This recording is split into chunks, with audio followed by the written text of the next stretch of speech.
antes de chegar em Homero, então o que eu queria falar é isso, né? Em Hesíodo, ele apresenta bem essa cosmovisão. Ele fala, né? Primeiro surgiu o caos. O caos faz parte da vida e ele é um elemento primordial. É ele que traz problemas, etc., mas ele também torna possível a mudança. Se tudo é ordem, nada muda, né? Então, a realidade ela tem que ter um equilíbrio entre caos e ordem. E a resposta, a primeira resposta que os antigos deram, né, para essa realidade de que o caos, o sofrimento e a morte fazem parte da existência humana, é a resposta do ideal heróico, da existência heróica. E é isso que aparece em Homero. Né? Mas antes de falar de Homero, eu queria falar de um outro personagem épico, não da literatura grega, mas da literatura mesopotâmica, que é o Gilgamesh. Existe esse épico, essa epopeia do Gilgamesh na literatura mesopotâmica, e a história é muito interessante. Ele era o rei de Uruk, ele era um semideus, duas partes divino, uma parte humana, né? E ele tinha um grande amigo chamado Enkidu. E aí, quando eles se tornaram amigos, eles partiram em busca de fama e de aventuras que trouxessem glórias para eles, né? E aí eles fizeram várias coisas lá, mas chega um momento que o Enkidu acaba morrendo. E aí, quando o Gilgamesh olha para o Enkidu, morrendo, pela primeira vez na vida ele sente medo. Ele nunca tinha sentido isso.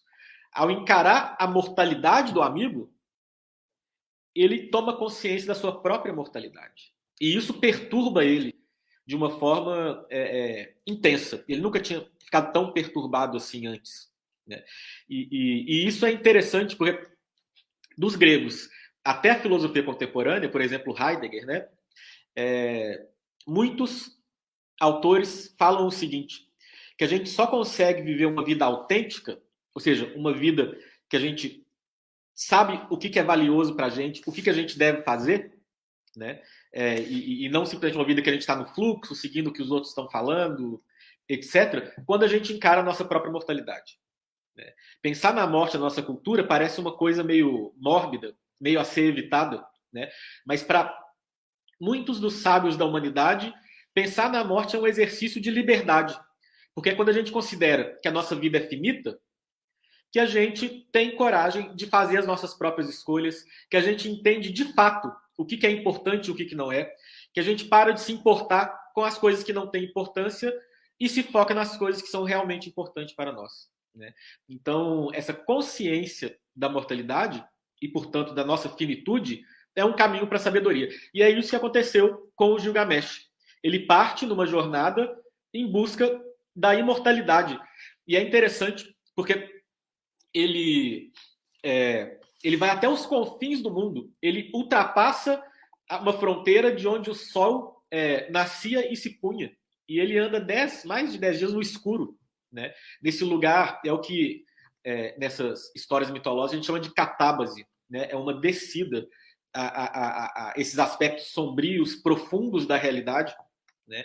E aí, depois de ele andar muito tempo no escuro, ele acaba encontrando um barqueiro que vai levar ele até um sábio que mora numa ilha chamado Utnapishtim. E Utnapishtim, na história do Gilgamesh, ele é o equivalente a Noé na Bíblia. Ele é aquela pessoa que sobreviveu ao dilúvio. Existe a história do dilúvio na cultura mesopotâmica também. E o Utnapishtim morava nessa ilha, ele e a mulher, e eles eram imortais.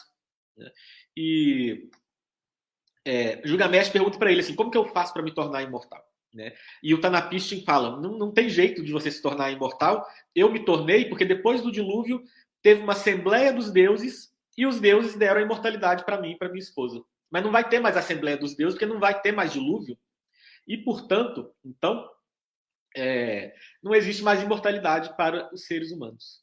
Né? E eles até tentam dar para o Gilgamesh lá uma fórmula, lá, pegar uma planta que daria uma segunda chance de voltar a ser jovem, mas uma serpente rouba. De qualquer modo, o Gilgamesh ele volta para Uruk tendo que aceitar a sua mortalidade. Né? E quando ele faz isso, aí o texto ele é bem... Ele não fala muito, mas é para a gente refletir sobre isso. Né? Quando ele volta, ele aceita a própria mortalidade e ele decide ser um bom governante. Ele instaura ritos, para a cidade de Uruk. Ele constrói a muralha da cidade, e a muralha tem um sentido simbólico muito importante. A muralha de uma cidade na antiguidade é essa redoma protetora, né? Vai definir esse espaço de ordem da cidade, né? Que está protegido contra as ameaças externas de animais selvagens, de inimigos, né? Então é esse espaço de ordem em meio ao caos que é o mundo, né? Então o Gilgamesh, aceitando a própria mortalidade, ele se coloca em serviço, ele entende que a vida dele como rei da cidade é se colocar a serviço dos habitantes dessa cidade e tentar instaurar essa ordem precária, né, sempre temporária, mas essa ordem na qual os seres humanos podem viver, que é a cidade. O Gilgamesh, estou falando dele porque ele é um modelo do herói épico. E em Homero a gente vai ver algumas atitudes parecidas, né? Tanto nos dois grandes heróis épicos que a gente tem nos textos de Homero, na Ilíada, que é Aquiles, e na Odisseia, que é Odisseu. Mas eu queria me concentrar aqui na história de Aquiles. Aquiles, ele é um herói muito interessante porque desde cedo ele sabia que a vida dele poderia seguir dois caminhos. O primeiro deles, ele poderia morrer velho na cidade dele lá, como príncipe da cidade dele, né? E sem fama, não ser um grande guerreiro, não se destacar. Mas ele tinha muito talento, ele poderia ser o maior guerreiro da geração dele. E ele poderia, através dos grandes feitos de bravura, das grandes façanhas na guerra, alcançar uma glória imperecível, em grego, kleos aftiton, né? Ele poderia ser lembrado para sempre nas canções dos poetas, se ele fosse para a guerra, fosse com tudo, né? Só que se ele fizesse isso, o oráculo tinha falado que ele morreria jovem. Então ele poderia ou morrer velho e não fazer feitos grandiosos e gloriosos e ser esquecido, ou morrer jovem e ser lembrado para sempre. Então ele tinha esses dois caminhos. E ele tinha que pensar, o que ele queria fazer da vida? Ele poderia ser o maior guerreiro da geração dele se ele enfrentasse os maiores desafios da guerra. Esses dois caminhos abertos para Aquiles, na verdade, eles são uma definição do que é a existência heróica para os gregos. A existência heróica é, diante da possibilidade de viver uma vida segura, mas que não é uma vida gloriosa, né? Que não é uma vida que será lembrada, o herói prefere, diante da finitude da existência humana, né? Diante da consciência de que a vida humana ela acaba com a morte, né? O herói épico ele prefere arriscar a própria vida em vez de fugir da morte e da consciência da morte, igual a gente faz hoje em dia. O herói épico prefere encarar a sua própria mortalidade com toda a coragem que ele pode ter, com toda a dignidade que ele pode ter, correndo riscos nas guerras, nas aventuras heróicas, de modo a realizar feitos gloriosos para ser lembrado pela posteridade. Né? Então, assim, os gregos mesmo achavam que os heróis épicos eram muito exagerados, que eles eram grandiosos, faziam coisas interessantes, mas eles também causavam muito sofrimento para a própria comunidade. Né? Aquiles mesmo, na Ilíada, por causa do excesso da ira dele, ele provoca a morte de muitos gregos. Né? Mas eles tinham também consciência da grandeza desses heróis. Né? Que esses heróis, diante da finitude da vida, diante do caos, a resposta que eles davam, né, para falar como Guimarães Rosa, naquela frase famosa dele, né, o que a vida nos pede é coragem. A resposta heróica diante do caos e da morte é a coragem. É não fugir da própria mortalidade, é não fugir da própria finitude, né, é não buscar correr o mínimo, correr o mínimo de riscos possível, mas querer ter uma vida grandiosa, querer ter uma vida gloriosa, querer ser lembrado, né? E, por causa disso, buscar com toda a coragem, né, viver essa vida digna de ser lembrada. Não fugir da morte, mas enfrentar ela, ficar próximo dela no campo de batalha, né? E aí, assim, ter uma vida digna de ser lembrada. Esse é o ideal heróico. Como eu falei, os heróis gregos são muito exagerados, né? A gente não deve imitar eles nesse exagero. Mas eu acho que nesse nosso mundo, que é tão confortável, né, o que talvez falte para nós é mais coragem. É viver os riscos, é enfrentar o caos com coragem. Porque o caos é inescapável. Né? A gente fugindo dele ou não, ele vai vir. E a gente acabou de ter essa experiência da pandemia, né? E agora, assim, quando parece que acabou, às vezes até volta um pouco, né?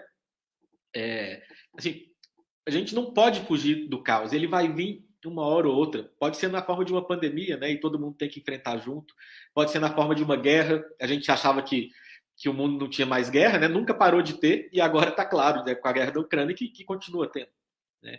E como essas coisas todas são inescapáveis para a condição humana, né? Talvez essa lição dos heróis épicos, de viver tudo isso com o máximo de coragem que a gente puder, seja uma boa resposta. E aí tem a segunda resposta grega para essa cosmovisão do sacrifício, para essa primordialidade do caos, que é a resposta dos poetas líricos. E eu acho que é uma resposta complementar à resposta heróica. Né? O que acontece? Esses heróis da época, eles são nobres que passaram a vida toda treinando para ser guerreiros. Quando chega o período arcaico da Grécia Antiga, ou seja, a partir do século VIII, as cidades começam a crescer e o modo de fazer guerra muda também. Né? Não vai ser mais esse modo épico, guerreiro, dos heróis, cada um querendo o máximo de glória para si, mas o importante vai ser aquela formação hoplita. Não sei se vocês já viram em filme, tipo aquele 300 de Esparta, todo mundo numa fileira assim, junto, com o escudo protege metade da pessoa e metade do companheiro, né? Então tem uma formação assim, e eles com lança, assim. E aí, nesse novo contexto, a formação hoplita, ela funciona muito bem. Ela venceu os gregos venceram todas as guerras que eles lutaram contra quem não usava uma formação hoplita, porque é uma estratégia de guerra superior, né? Mas a formação hoplita ela pede um outro tipo de ser humano, não aquele herói que vai na frente, que quer a glória individual, mas a formação hoplita exige um guerreiro que esteja disposto a não abandonar o seu lugar, né, na sua formação, a não deixar o companheiro indefeso. Né? Então não é aquela pessoa que quer brilhar individualmente, ganhar uma glória individual, mas aquela pessoa que está disposta a fazer parte de um coletivo, né, em nome da sua cidade. E aí, essa glória, esse excesso heróico, deixam de ser tão importantes e uma mediania, né, você ser uma pessoa, um cidadão corajoso, claro, né, mas um cidadão comum, passa a ser importante também. Né? E nesse mundo de pessoas que não são heróis que querem alcançar uma glória imperecível, mas são cidadãos da polis, né? Eles são parte da cidade grega. Essa vida finita que acaba com a morte, ela passa a exigir novos sentidos possíveis. Né? E aí, um dos sentidos que os líricos fornecem é o amor. É o amor e a celebração, a festa e a poesia. Então, é interessante, tem um artigo que foi escrito pelo professor Jacinto Brandão e professora Magda Guadalupe dos Santos, por acaso são meu pai e minha mãe, é engraçado citar esse artigo, mas ele é um artigo bom aqui para esse tema, chama Morte e Amor na Grécia Antiga, né? Sobre a descoberta dos poetas líricos, né, que eles fizeram desse amor como esse sentido para essa vida que é limitada pela morte. Né? Então, o que esses autores, né, eles falam nesse artigo? Que diante da consciência da finitude da vida, da mortalidade do ser humano, né, os poetas líricos passaram a celebrar o amor. Ou seja, a vida é breve, a vida é curta, a vida é finita. Né? Mas ela vale a pena ser vivida porque a gente pode celebrar por alguns momentos, também não é o tempo todo, né? Mas existem esses momentos de celebração nos quais a gente pode amar. E eles estão falando de um amor erótico mesmo, de eros, né? Que tem a ver com sexualidade e tudo mais, né? Esse amor erótico mesmo. Mas não só isso. Os poetas líricos falam também das celebrações, dos banquetes. Os gregos gostavam de fazer banquetes, né? nos quais eles tomavam vinho, eles cantavam poesia, né? E às vezes viviam aventuras amorosas também, né? E esses momentos de celebração, que não aconteciam o tempo todo, aconteciam em festas, em ocasiões especiais, né? Eram os momentos que tornavam a vida, a existência humana, valiosa, digna de ser vivida, né? Então, essa resposta do herói épico é a coragem, a resposta do poeta lírico é o amor e a festa, o amor e o banquete. E a poesia que é cultivada lá, né? Então, tem esse poema escrito pelo Solon, que foi um sábio, um político e um poeta ateniense, que fala sobre os bens que tornam a vida boa, a vida fazem a vida valer a pena ser vivida, né? E o poema é o seguinte: igual riqueza tem aqueles que possuem muita prata, ouro, campos de terra fértil, cavalos e mulas, e aquele a quem só é permitido satisfazer o estômago, as costas, os pés, eternamente apaixonar-se por um rapaz ou mulher quando atinge a idade adequada, a juventude. Com o tempo, tal pessoa alcança harmonia. Esses são os bens dos mortais. Com todas suas grandes riquezas, ninguém entra no Hades. Ainda que alguém pagasse um resgate, não poderia escapar da morte, nem das pesadas enfermidades, nem da velhice disforme que se aproxima. Então tem muita coisa interessante nesse poema, né? Primeiro, uma coisa que vale a pena lembrar aqui: a visão grega da morte e de uma vida após a morte é mais ou menos a seguinte, né? Os gregos achavam que existia um princípio vital no ser humano, que eles chamavam de psique, daí que vem, que a gente traduz por alma, né?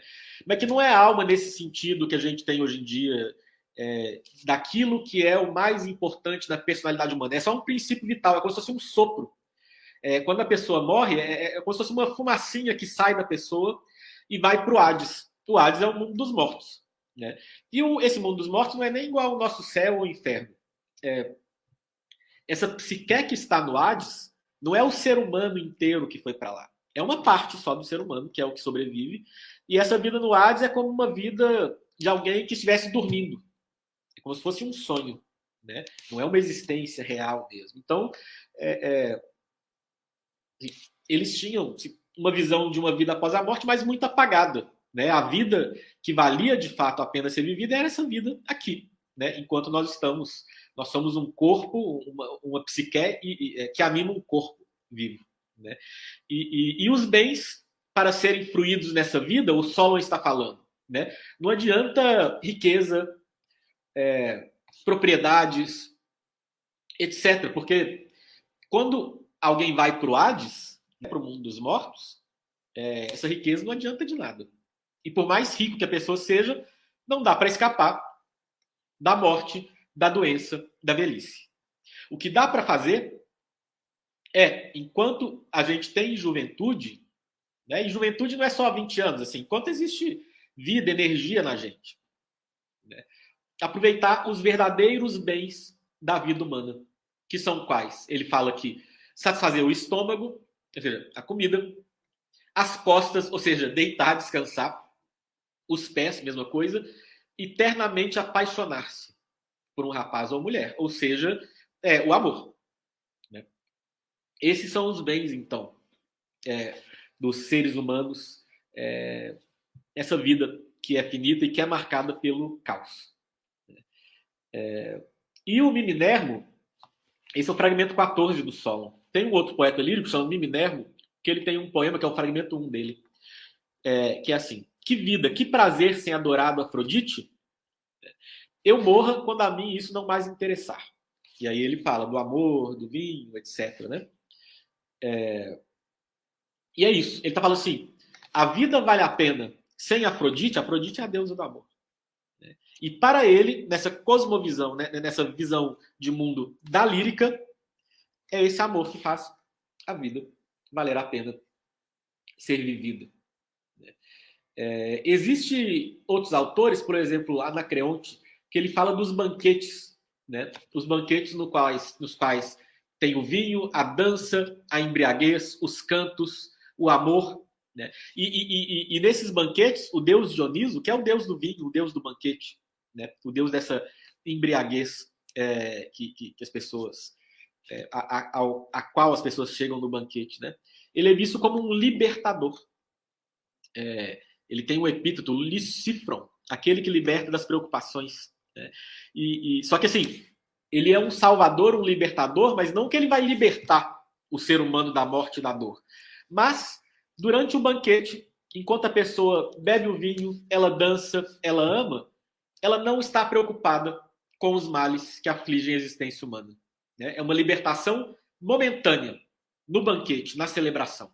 Né? Nesses momentos, a gente pode se esquecer das nossas dores e das nossas fadigas e viver o momento presente junto do Deus Dioniso, né? Na bebida, na dança, no banquete, de um modo geral. Né? Essa é a resposta da poesia lírica que, ao meu ver, inclusive, é complementar a épica. Eu acho que a gente pode aprender com os líricos também. Né? Tal como a gente precisa de coragem na vida, né? A gente precisa, em alguns momentos, não em todos, porque para os gregos também não eram todos, alguém que ficava bebendo todo dia era mal visto pelos gregos, né? Então não é isso. Mas assim, a gente precisa cultivar na vida esses momentos de celebração nos quais a vida pode se tornar, por alguns momentos, leve. Né? E a gente pode dar um sentido para a vida cultivando essas realidades humanas do amor, da celebração, da arte, da poesia, etc. Isso aí não resolve o problema da existência humana, né? Não sei se os líricos também queriam que resolvesse, né? Mas tornam a vida mais leve e fazem parte de uma existência humana feliz, enquanto essa existência humana perdura, né? Antes que chegue a morte. E por fim, eu queria falar de Platão. Então é a resposta da filosofia. E é interessante porque Platão escreveu um diálogo chamado Banquete. Né? E o banquete é esse lugar que é cantado pelos poetas líricos. Então Platão está num diálogo com os líricos, mas ele quer falar que existe uma outra resposta possível. E aí o banquete, à primeira vista, está falando sobre o amor. O que é o amor? Então tem vários personagens, cada um fala que o amor é uma coisa, faz um elogio ao amor, etc. Né? Quando chega o discurso de Sócrates, que é o personagem principal do banquete de Platão, ele fala uma coisa incrível e muito interessante. Ele fala o seguinte, olha, o amor, no fundo, Eros, né? Ele está falando de Eros, é o desejo que todo ser humano tem, esse desejo mais profundo do ser humano, de possuir o belo eternamente. Ou seja, o amor é desejo pela beleza, né? A gente vê, por exemplo, quando a gente se sente atraído por alguém, é pela beleza dessa pessoa, do corpo, da alma, de algo que fez, etc. Né? Então, é o belo que provoca o desejo. Mas é possuir o belo eternamente. O amor também é desejo por eternidade, por imortalidade.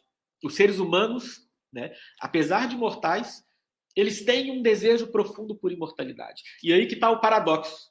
A gente quer possuir o belo eternamente, mas nós somos mortais. Nós somos seres finitos.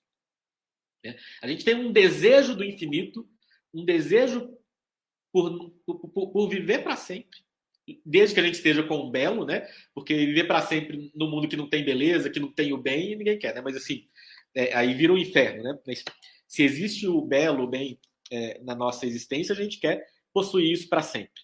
Mas nós somos seres mortais. E aí, Sócrates fala, existem 3 jeitos da gente, de algum modo, superar a nossa mortalidade e possuir o belo para além dessa existência humana nossa aqui da nossa vida. Né? O primeiro é justamente vivendo Eros enquanto amor que se consuma na união sexual. Né? Por quê? Durante a união sexual, a gente se sente atraído por alguém e deseja ter uma relação com alguém porque a gente viu alguma beleza nessa pessoa. Como eu falei, não necessariamente física, né? Mas a gente viu algo de belo nela.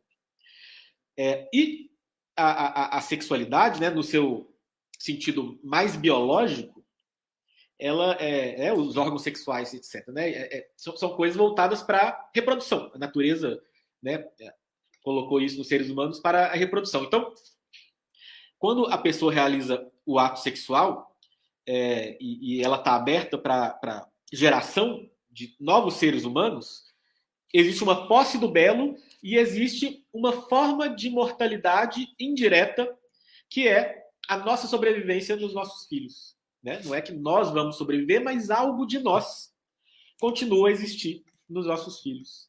Né? Então é um jeito de satisfazer esse nosso desejo pelo belo e esse nosso desejo por imortalidade. Né? Esse eros, essa fecundidade do corpo. É assim talvez que a gente possa colocar o que Platão está falando. Mas Platão fala, tem um segundo jeito também, que é a fecundidade da alma. E isso, de algum modo, está nos líricos já. Né? A nossa alma, depois que a gente estuda muito, que a gente vai adquirindo sabedoria, é como se ela tornasse grávida e ela quer criar alguma coisa no mundo. Né? Então, um professor, isso, os exemplos que Platão vai dando no banquete, né? que dá à luz a virtude nos seus alunos, a sabedoria. Um poeta, né, que escreve uma obra que será lida mesmo depois que ele morrer. Um legislador que cria leis que tornarão as pessoas melhores e mais sábias na cidade. Né? Tudo isso são formas de fecundidade da alma que trarão também uma espécie de imortalidade para essa pessoa que estava fecunda da alma, porque algo que essa pessoa fez sobreviverá à própria vida dela. Né? Esse é o segundo jeito. Mas Platão fala que existe um terceiro jeito de alcançar, de possuir o belo eternamente, e esse é o caminho que a filosofia aponta. E esse caminho é interessante, porque esse caminho é o que satisfaz plenamente esse desejo para Platão. Porque para Platão, né, apesar do nosso corpo perecer, a nossa alma é imortal. Então ele tem uma nova noção de alma, um novo conceito de alma que não é essa psique, essa fumacinha que vai para o Hades. Né? Para Platão, o que nós somos, né, é a nossa alma. A alma é o homem verdadeiro ou o homem interior.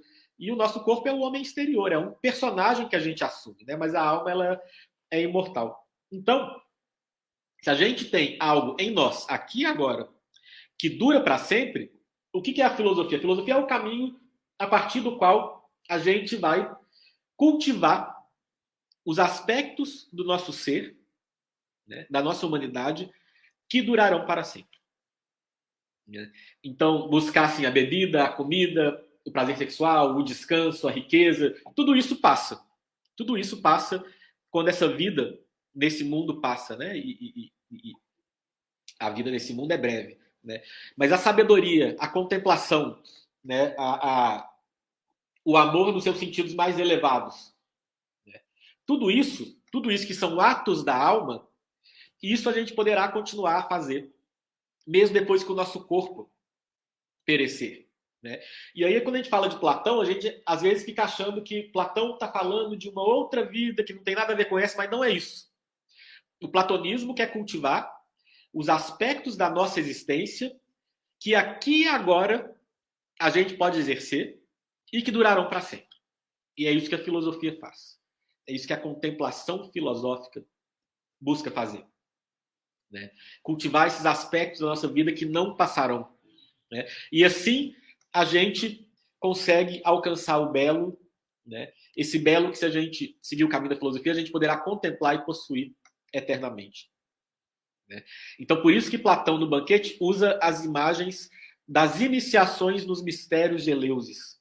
Os mistérios de Eleusis na Grécia era uma religião iniciática, eram ritos de iniciação que as pessoas faziam nessa cidade de Eleusis, que era uma cidade perto de Atenas, né?